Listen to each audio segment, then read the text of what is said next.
Okay, in section U1A4, they're talking about Bohr-Rutherford and Lewis diagrams. I think they're primarily talking about Bohr-Rutherford, but I think the Lewis diagrams are more important.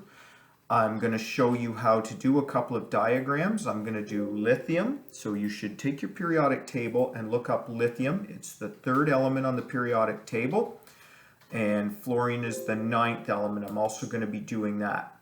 I'm going to do a drawing to start with, and this will get us going for the background. When you do these diagrams, your protons, P+, and neutron numbers will go in the nucleus. You will have a maximum of 3 shells going around that nucleus. I'm going to show you the order of drawing in electrons right now. This is very important and will be important when we start drawing molecules later on. Your first 2 electrons go there. Your next electrons go 1, 2, 3, 4, spread them out, and then partner them up. Your next electrons go 1, 2, 3, 4, and then partner them up. There's a reason for this. Okay, so electrons have negative charges, so they repel each other, but they also have a quality called spin, which attracts them together. So these ones here all have a negative charge and positive spin, and the next ones have a negative spin. It's not important that you know that detail, but it's important that you know how the electrons go into the shells.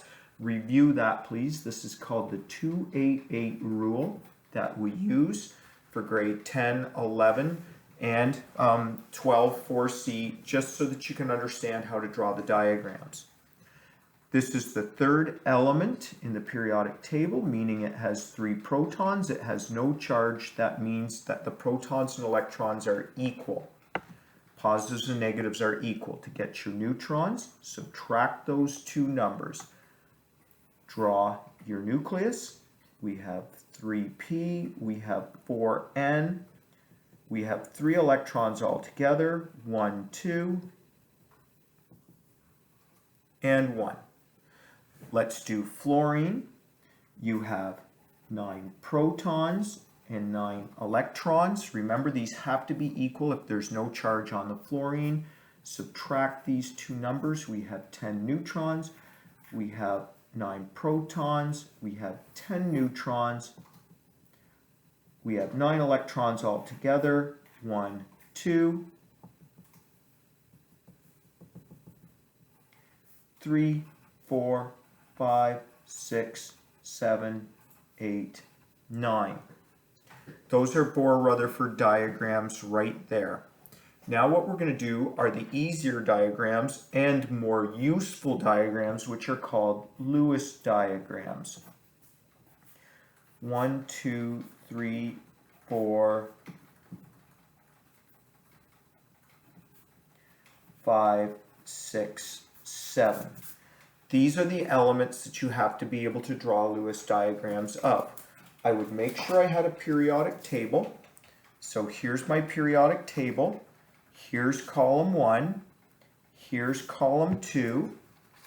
We skip the transition middle elements in the middle. We go to 3, which is sometimes called 13, 4, 5, 6, 7. We leave off the last column because we do not use these in chemistry. They don't react. Let's put some elements in from across the periodic table. So I've got 4 different elements there.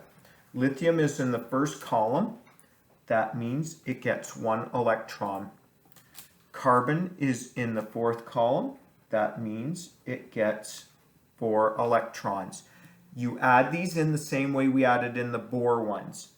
Nitrogen in the 5th, so go 1, 2, 3, 4, 5. Oxygen's in the 6th, 1, 2, 3, 4, 5, 6. What's the difference between the Lewis diagrams and the Bohr diagrams? The Lewis diagrams have less detail.